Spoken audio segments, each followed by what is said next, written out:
사무엘상 4장 5절에서 마지막 22절까지 4장 5절에서 22절까지가 오늘 본문인데요. 우리 그 가운데 5절부터 11절까지만 우리 함께 교도하겠습니다. 여호와의 언약궤가 진영에 들어올 때에 온 이스라엘이 큰 소리로 외치매 땅이 울린지라.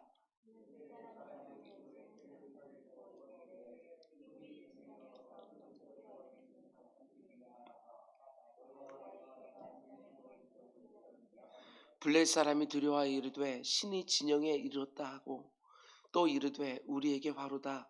전날에는 이런 일이 없었도다.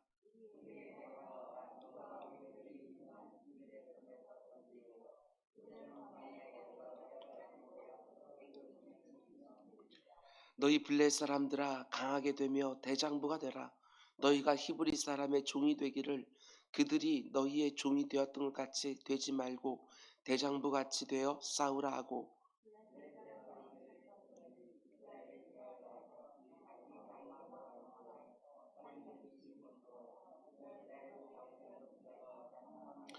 우리 함께 하나님의 궤는 빼앗겼고 엘리의 두 아들 홈리와 비나스는 죽임을 당하였더라. 아멘. 우리 잠시 기도하겠습니다. 사랑해 주님 감사합니다. 또 우리에게 한 주간을 허락해 주셨습니다. 이번 한 주간에도 나의 약함을 고백하며 하나님의 강함에 의지하여 하나님께서 공급해 주시는 것을 가지고 하나님이 원하시는 한 주간을 살아가는 우리 모두가 될 수 있도록 인도하여 주시옵소서. 이런저런 근심거리, 염려거리, 두려움거리 참 많이 있습니다. 그런 내 주 아버지 하나님, 모든 것들을 주관하시는 하나님을 온전히 의지하기에 그 모든 것들 가운데에도 하나님이 선하신 뜻을 친히 이루어 가신다는 것을 믿고 그 가운데 평안한 한 주간 또 될 수 있도록 인도하여 주시옵소서.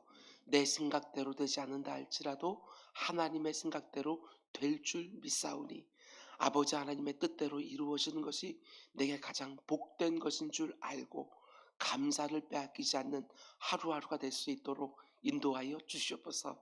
이번 한 주간에도 하나님이 새벽 강단을 지켜주시사 이 가운데 속에 하나님의 음성이 선포되게 하시고 그 말씀 하나하나 붙들고 기도하게 하시며 그 기도하는 가운데 하나님께서 어떻게 응답하시는지 우리의 일상 가운데 하나님의 역사를 체험할 수 있도록 인도하여 주시옵소서. 출근길 하나님께 지켜주시사 겨우겨우 억지로 어쩔 수 없어 출근하는 발걸음 되지 않게 하여 주시고 그 일터 가운데 속에서도 하나님께서 귀한 것들 복된 것들 보여줄 줄 믿고 기대함으로 출근하는 주의 백성들 다 될 수 있도록 인도하여 주시옵소서. 이 추운 날씨 가운데에도 우리 사랑하는 부모님들 우리 어르신들 믿음의 선배들 강건하게 지켜주시사 이번 한 주간에도 이런저런 급작스러운 일이 없도록 주님께서 보호하여 주시옵소서. 이 모든 말씀 예수님의 이름으로 기도드렸습니다. 아멘. 아멘. 여러분 잘 오셨습니다. 오늘도 좋은 날인 줄 믿습니다. 여러분들과 하루하루 함께 하루 시작하는 것이 얼마나 좋은지 모르겠습니다. 이번 하루에도 이번 한 주간에도 이런 복된 동행이 우리 모두에게 있게 되기를 주님으로 축복을 드립니다. 아멘. 나를 존중히 여기는 자를 내가 존중히 여기리라. 나를 존중히 여기는 자를 내가 존중히 여기리라. 늘 하나님을 존중히 여기며 하나님께서 얼마나 나를 복되게 하시는지 사람들 사이에서 얼마나 존귀케 하시는지 경험하는 우리 모두가 되기를 원합니다. 이런 주제로 사무엘상 강의 11번째 시간입니다. 오늘 말씀의 제목은 시대 전환 이가봇에서 쉐키나로 이런 제목으로 말씀 전하도록 하겠습니다. 여러분들 많이 들어보셨겠지만 히브리어로 이가봇은 하나님의 영광이 이곳에서 떠났다. 참 무시무시한 말입니다. 하나님의 영광이 이곳에서 떠났다. 그런데 쉐키나는 하나님의 영광 이곳에 가득해. 이런 뜻입니다. 이가봇에서 쉐키나로. 하나님의 영광이 떠나버린 인생. 얼마나 두려운 인생입니까? 하나님의 영광이 떠나버린 가정, 일터, 그리고 교회, 민족, 여러분 너무나도 두렵지요. 오늘 이 새벽에 우리의 기도 제목은 이가봇에서 쉐키나로 하나님 우리를 이끌어 주십시오. 이것이 바로 우리의 기도 제목입니다. 우리는 지난 시간에 이스라엘과 블레 사이에 벌어진 전쟁을 함께 생각해 보았습니다. 팔레스틴 지역에서 신흥강국으로 떠오른 블레셋이 이스라엘을 공격했고, 이스라엘 군대가 그 공격을 막아내기 위하여 전쟁터로 나갔는데 무려 4천 명이 전사를 했습니다. 대패를 한 것이지요. 이스라엘 장로들은 생각을 했습니다. 여호와께서 어찌하여 패하게 하셨는고, 패할 전쟁이 아닌데 패했다고 생각을 한 것이지요. 자기들이 믿고 의지하는 하나님은 만군의 여호와가 되시는데 어떻게 이 전쟁에서 질 수 있냐고 그들은 생각하기 시작한 것입니다. 이런 생각은 정당한 것이고 좋은 것이지요.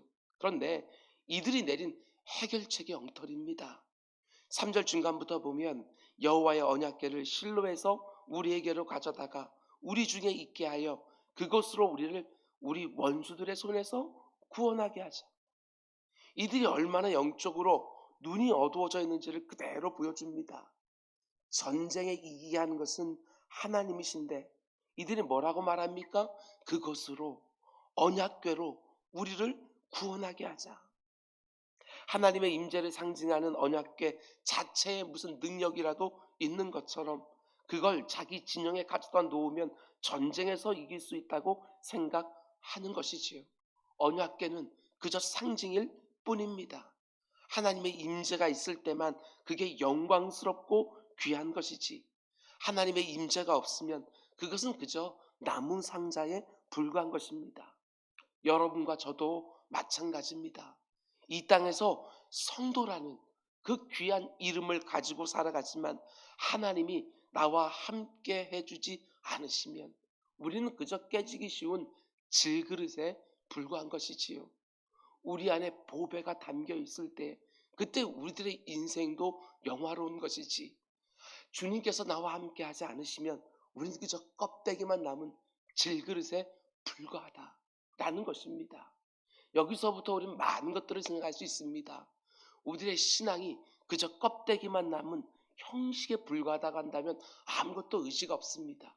예배가 중요합니까? 예배 자체가 중요한 게 아닙니다. 그 예배 가운데 우리 하나님께서 임재하실 때만 그 예배가 너무나도 영광스럽고 복된 것이지 예배 자체가 능력 있는 게 아니에요. 우리 기도는요, 우리의 기도가 하나님 앞에 올려드려질 때만 그것이 의미가 있는 것이지, 그 기도가 그저 땅바닥에만 떨어지는 우리 하소연에 불과하다고 한다면 그것은 그 어떤 역사도 일어나는 게 아닙니다. 찬송을 부르면서 그 찬송이 하나님께 올려드려질 때만 하나님께 영광이 되어지고 그 가운데 우리 심령 가운데 참된 희락이 임하는 것이지, 그저 나를 기쁘게만 하고 있다고 한다면 그것은 그저 세상 노래나 다를 것이 없습니다. 모든 것들이 다 그 안에 하나님이 계실 때만 의미가 있는 것이지, 하나님이 그 가운데 계시지 않으면 그 모든 것들 다 형식에 불과하다, 껍데기에 불과하다. 이 사실을 분명히 기억해야 됩니다. 언약궤만 갖다 놓으면 승리가 주어지는 것이 아니라 하나님이 앞서 주셔야 승리가 있는 것입니다. 이들의 모습이 너무나도 어리석습니다. 만군의 하나님이 앞서 주시면 그 어떤 불가능해 보이는 전쟁이라도 승리할 텐데 대패를 했다. 그러면 하나님이 이번 전쟁에서 앞서 주지 않으셨다는 것인데 왜 그렇게 하셨는지 그걸 진지하게 생각하지 아니하고 그저 언약궤만 가져다 놓으면 그저 종교적인 행위만 하면 전쟁에서 이길 수 있다고 생각을 한 것이지요. 아닙니다. 그들의 중심이 잘못되어 있습니다. 질 수가 없는 전쟁에서 졌다고 생각한다면 하나님이 왜 지게 하셨는지 그 이유를 하나님의 임재를 상징하는 언약궤 앞에서 그곳에 하나님이 계신다는 것을 온전히 믿음으로 고백하며 자신의 모습들을 점검했어야 되는데 그런 것은 하나도 없고 그저 언약궤만 갖다 놓으면 자동적으로 승리할 것처럼 생각을 했던 것이지요. 그래서 결국 어떻게 됩니까? 오늘 보면 5절은 이렇게 시작합니다. 여호와의 언약궤가 진영에 들어올 때에 온 이스라엘이 큰 소리로 외침에 땅이 울린지라. 하나님의 언약궤가 제사장들과 함께 진영에 쫙 들어온 것을 보면서 모든 군사들이 용기백배했습니다. 사기충천한 것이지요. 얼마나 큰 소리를 질렀는지 땅이 울릴 정도였다고 그렇게 말하고 있습니다. 반면에 지금 전쟁을 벌이고 있는 블레셋은 그 큰 소리를 들으면서 어떤 반응을 보이지요? 7절 블레셋 사람이 두려워하여 이르되 신이 진영에 이뤘다 하고 또 이르되 우리에게 화로다. 전날에는 이런 일이 없었도다. 이스라엘은 지금 용기 백배에 사기충천하고 블레셋은 큰 두려움에 사로잡힌 거예요. 그러면 상식적으로 이런 상태에서 전쟁을 하면 누가 이겨야 맞겠습니까? 그 고대 전쟁 가운데 당연히 이스라엘이 이겨야 될 것 같은데 10절과 11절을 보십시오. 블레셋 사람들이 쳤더니 이스라엘 패하여 각기 장막으로 도망하였고 살육이 심히 커서 이스라엘 보병에 엎드려진 자가 3만 명이 되었으며 하나님의 궤는 빼앗겼고 엘리의 두 아들 홈니와 비나스는 죽임을 당하였더라. 이스라엘은 용기 백배에서 크게 소리를 지르고 있고 대적들은 큰 두려움에 사로잡혔는데 너무나 이상하게도 그 전쟁 역시 이스라엘의 대패로 참패로 끝나는 걸 보게 되었습니다. 아니 언약궤가 없을 때는 4천 명이 죽었는데 언약궤를 앞세우고 전쟁을 벌일 때는 3만 명이 죽었습니다. 무려 10배 가까운 그 군사들이 죽은 거예요. 이걸 어떻게 이해해야 되는가? 여러분 잘 들으시기 바랍니다. 참된 신앙이 아니면 결정적인 순간에 아무런 보탬이 안 됩니다. 그 중심이 하나님께 온전히 드려져 있지 않으면 결정적인 순간에 아무런 효력도 없다. 꼭 기억하셔야 됩니다. 용기백배했는가? 이게 중요한 게 아닙니다. 사기충천에서 모든 군사들에게 일시적인 최면 효과가 나타났을지라도 참된 신앙이 아니면 아무런 역사도 일어나지 않는 것입니다. 이 세상의 어떤 사람들은 우리의 믿음과 소망을 가리켜 단지 심리적인 효과 아니냐 이렇게 비판하기도 합니다. 그렇지 않습니다. 세상 사람들이 말하는 것처럼 우리의 믿음이라는 것, 우리의 소망이라는 것이 단지 심리적인 효과 역할을 한다고 하면 이스라엘은 이번 전쟁에서 이기는 게 맞았습니다. 이스라엘은 용기 백배에 사기충천했고 대적들은 크게 두려워하고 있는데 이스라엘 군사들이 무려 3만 명이나 죽은 거예요. 엄청난 인명이 살상당하고 홈리와 비느하스 같은 지도자들도 죽고 거기에 하나님의 언약궤까지 빼앗겼습니다. 여러분 이런 일들이 얼마든지 오늘날 우리에게도 일어날 수 있다는 것을 명심하셔야 됩니다. 지금 내 영혼이 얼마나 용기백배했는가 이게 중요한 게 아닙니다. 내가 하나님의 인도하심과 보호하심과 공급하심을 확신하고 있느냐 없느냐 이것보다도 지금 내가 하나님 앞에 어떤 모습으로 서 있는가 이게 진짜 중요한 거 아니겠습니까? 하나님이 정말 원하시는 것은 살아있는 신앙의 자리에 여러분과 제가 들어가는 것 이걸 중하게 보시는 것입니다. 눈이 열려 하나님의 역사가 보이고 귀가 열려 그분의 말씀이 들리고 여전히 내 안에 있는 죄와 허물에 대한 깊은 애통함이 있고 하나님의 은혜를 향한 전심을 다하는 사모함이 있고 내 마음을 가득 담은 충성과 순종을 하나님 앞에 드리고 싶은 그런 간절함이 있어야 그게 진짜이지. 그저 종교적인 열심을 내고 언약궤를 가져오는 껍데기 하나 둘을 더하는 것이 중요한 게 아니라는 것입니다. 우리가 믿고 의지하는 하나님은 우리의 껍데기만 보시는 것이 아니라 중심을 보시는 것이지요. 내 마음의 중심이 하나님 보시기에 온전해야 싸움에서 승리하는 것입니다. 이번 한 주간 살아가면서도 내가 무엇을 하고 있는가? 예배하고 있고 기도하고 있고 찬송하고 있고 말씀 묵사가 있고 그 형식만 보는 것이 아니라 참된 예배를 드리고 있는지 진실한 기도를 드리고 있는지 하나님의 음성을 듣기를 사모하며 말씀을 묵상하고 있는지, 하나님이 내게 하시는 것이 너무나도 과분하게 여겨져서 찬송을 드리고 있는지, 이 중심을 드리는 한 주간이 될 수 있기를 주님의 이름으로 축원을 드립니다. 여러분, 블레셋과의 전쟁에서 무려 3만 명이 죽었습니다. 하나님의 그 영광스러운 언약궤도 빼앗겼습니다. 언약궤를 지고 있었던 홈리와 비느하스 제사장도 죽었습니다. 이 소식을 듣고 뒤에 나오는 본문을 읽어보면 엘리도 뒤로 넘어져서 목이 부러져서 죽고, 거기에 엘리의 며느리인 비느하스의 아내도 충격적인 소식을 듣고 아이를 조산하다가 죽습니다. 오늘 본문이 있는 4장은 이렇게 비극적으로, 이렇게 비참하게 끝이 납니다. 19절부터 마지막 22절 말씀 제가 읽어드립니다. 잘 보십시오. 지금이 얼마나 비참한 상황인지.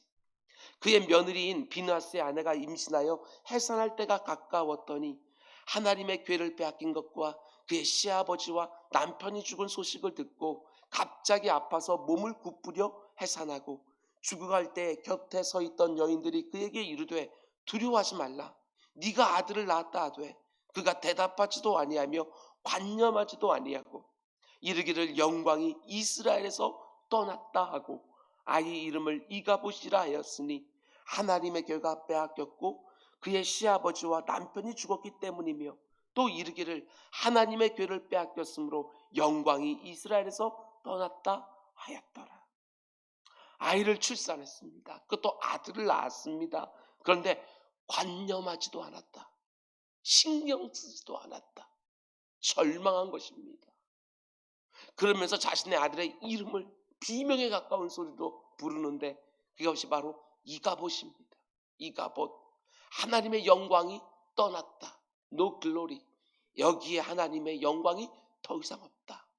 이런 뜻을 가지고 있는 이름을 지금 막 낳은 아들에게 붙여주고 죽은 거예요. 하나님의 영광이 더 이상 이 나라에 없다. 우리 가정에서도, 우리 가문에서도 하나님의 영광이 떠났다. 이게 얼마나 참담한 일입니까? 여기서 우리가 분명히 알아야 되는 것은 언약궤를 빼앗겼기 때문에 하나님의 영광이 떠난 것이 아닙니다. 하나님의 영광이 떠나니까 언약궤를 빼앗긴 것이지요. 저는 정말 저와 여러분의 인생에, 그리고 여러분의 가정과 저의 가정에, 그리고 여러분의 일터와, 그리고 우리 교회와 이 땅의 교회들에 절대로 이가봇이 선포되지 않기를 원합니다. 언약궤를 가져다 놓기만 하면, 예배, 설교, 기도, 찬양이라는 형식이 있기만 하면 그 가운데 하나님의 영광이 임하는 게 절대로 아니라는 것입니다. 하나님의 영광이 떠나면 아무리 화려하고 열정적인 종교적인 행위들이 있다 할지라도 그게 바로 이가봇이 되는 것이지요. 지금 눈에 보여지는 것은 분명히 절망과 아픔의 연속입니다. 이스라엘은 전쟁에서 대패하고 여호와의 언약궤는 빼앗기고 엘리 가문에는 홈리와 비나스도 죽고 엘리도 죽고 며느리도 죽고 아기 이름은 이가봇입니다. 이렇게 절망과 아픔이 연속되어지면서 오늘 사무엘상 4장 말씀이 끝이 나는데, 그런데 동시에 지금 어떤 일이 일어나고 있습니까? 시대가 바뀌고 있습니다. 시대가 전환이 되는 게, 눈에 보이는 것은 틀림없이 절망과 아픔의 연속이지만 눈에 보이지 않는 하나님의 섭리는 새로운 시대를 지금 알리고 있는 것이지요. 이제 막 태어난 이 아이는 어떤 면에서 너무나도 불행해 보입니다. 태어나기 직전에 아버지가 죽었고 삼촌도 죽었고 할아버지도 죽었고 태어나자마자 어머니까지 죽었습니다. 나라도 가정도 너무나 비참한 상태, 이가봇, 하나님의 영광이 떠난 것이지요. 그러나 그것만 보면 되는 것이 아니라 이가봇은 동시에 무엇을 상징합니까? 자기 소견에 오른 대로만 향하던 그 어두운 사사시대가 끝나고, 말씀은 희귀하고 이상은 흔히 보이지 아니하고 모두가 다 하나님으로부터 그 중심이 멀어져 있던 그 사사시대가 끝나고 사무엘이 이제 이스라엘 역사에 등장하여 사울과 다윗에게 기름을 붓게 되어서는 왕정시대가 열리는, 새로운 시대의 서막을 알리는 장이 되고 있는 것이지요. 새 포도주를 담기 위하여 헌 가죽 부대를 배하고 새 그 가죽 부대를 지금 보여주는 시대가 되었습니다. 이 세상의 역사도 그러고 내 인생의 역사도 그렇고 이렇게 겹쳐질 때가 얼마나 많은지 모릅니다. 한 시대가 가고 또 한 시대가 오는 이 시대가 이렇게 겹쳐질 때가 얼마나 많은지 모릅니다. 지금 내 인생 가운데 아무리 칠흑 같은 어둠이 있다 할지라도 이제 곧 새벽빛이 비춰온다고 하는 이 소망을 잘 가지고 사는 사람들이 바로 성도들이지요. 우리들 가운데도 반드시 이런 일이 있을 거라고 저는 분명히 소망하고 있습니다. 실제로 7장으로 넘어가면 어떤 일이 벌어집니까? 4장, 5장, 6장에는 하나님의 언약궤에 대한 얘기들이 나오고요. 7장에 가게 돼 6장에 빼앗겼던 언약궤도 다시 돌아오게 되었습니다. 그리고 7장으로 가게 되었으면 사무엘을 중심으로 미스바 수문 앞 광장에서요 대부흥이 일어납니다. 말씀이 희귀하고 이상이 흔히 보이지 않아서 마치 영적으로 다 죽은 것 같았던 이스라엘 백성들에게 영적 대각성 운동이 일어난 것을 보게 되어집니다. 미스바에서 사무엘이 이스라엘 백성들에게 큰 소리로 외칩니다. 너희가 전심으로 여호와께 돌아오라. 전심으로. 무슨 말입니까? 언약궤만 가져오는 신앙 말고 전심으로 여호와께 돌아오라. 그리고 완전히 떠나고 닿았던 하나님의 영광이 그 자리에 가득 임하게 된 것을 보게 되어져요. 그런데 그때 어떤 일이 일어납니까? 참 재밌게도 성경은요 또 뭔가 이렇게 겹쳐서 보여주는 것을 보게 되어집니다. 블레셋 군대가 또 쳐들어옵니다. 이스라엘 백성들이 미스바에 모여서 정말 영적으로 다시 각성되고 있는 그때에 블레셋 군대가 이스라엘 백성들이 모였다함을 듣고 또 쳐들어와요. 7장 7절 말씀입니다. 이스라엘 자손이 미스바에 모였다함을 블레셋 사람들이 듣고 그들의 방백들이 이스라엘을 치러 올라온지라. 이스라엘 자손들이 듣고 블레셋 사람들을 두려워하여. 지난번 전쟁 때에는 블레셋 군대가 두려워했는데 이번에는 이스라엘 백성들이 두려워하고 있어요. 그런데 이번에는 다릅니다. 8절 이스라엘 자손이 사무엘에게 이르되 당신은 우리를 위하여 우리 하나님 여호와께 쉬지 말고 부르짖어 우리를 블레셋 사람들의 손에서 구원하시게 하소서. 지난번 전쟁 때에는 언약궤를 가져와서 그것으로 우리를 구원하게 하자 이렇게 말을 했지만 이번에는 우리 하나님 여호와께 쉬지 말고 부르짖어 하나님이 우리를 구원하시게 하소서. 이 차이가 보이십니까? 이제 그들의 중심이 하나님 앞에 드려지기 시작하는 거예요. 온 나라의 영적 분위기가 완전히 바뀌기 시작을 하는 거예요. 그러자 그 전쟁에서 어떻게 되었습니까? 이스라엘 백성들이 블레셋 군대를 치기도 전에 하나님이 우박을 내려서 그 블레셋 군대를 멸하시는 거예요. 하나님이 지금 이런 모습을 보시기 위하여 지금 패배를 허락하여 주시는 것이지요. 그 패배를 통하여 전심으로 돌아오기를 원하시면서 말씀 맺겠습니다.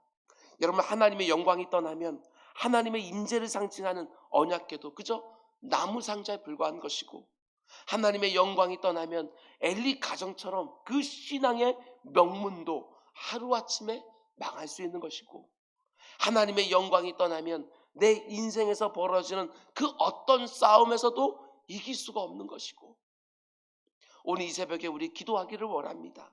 하나님 내 인생 가운데 하나님의 영광이 충만하기를 우리 가문에 우리 교회에 이 나라와 이 민족 가운데 하나님의 영광이 떠나는 것이 아니라 가득하기를 이 기도를 드리는 것이지요. 이가봇이라는 말은 하나님의 영광이 떠났다는 말이고 쉐키나라고 하는 그 말은 하나님의 영광이 이곳에 가득하다는 뜻이지요. 여러분과 저의 인생이 여러분과 저의 가정과 우리 교회와 이 땅의 교회들이 하나님의 영광이 떠나버린 이가봇이 아니라 하나님의 영광이 가득한 쉐키나가 되게 해달라고 기도하면서 내 신앙생활이 단지 껍데기만 남아있는 형식이 아니라 그 형식들 안에 하나님이 정말 내게 원하시는 마음까지 다 쏟아부어서 하나님의 영광에 합당한 예배와 기도와 찬송과 순종과 충성과 헌신을 늘 올려드리며 늘 승리를 경험하는 하루하루가 될 수 있기를 주님의 이름으로 축원을 드립니다. 기도하겠습니다. 사랑의 주님, 하나님의 임재가 너무너무 중요하고 내 삶 가운데 하나님의 영광이 가득한 것이 너무나도 중요한데 내 주 아버지 하나님, 우리들의 중심이 어두워져서 그 가운데 정말 봐야 될 것을 보지 못하는 일이 없도록 아버지 하나님 늘 경성케 하여 주시고 우리의 영이 늘 예민하게 껴있을 수 있도록 인도하여 주시사 하루하루 하나님이 정말 원하시는 삶을 살고 싶어서 은혜를 간구하는 우리 모두가 될 수 있도록 인도하여 주시옵소서. 이 시간 부족한 종이 축복합니다. 주의 사랑하는 기도자들의 심령과 그들의 가정과 그들이 손으로 하는 일 가운데 속에 하나님의 영광이 가득가득할 수 있도록 인도하여 주시고 나는 약하지만 하나님이 함께해 주셔서 내 삶 가운데 이김이 있다고 하는 것이 아버지는 늘 눈에 확연하게 드러날 수 있도록 인도하여 주시옵소서. 이 모든 말씀 예수님의 이름으로 기도드렸습니다. 아멘.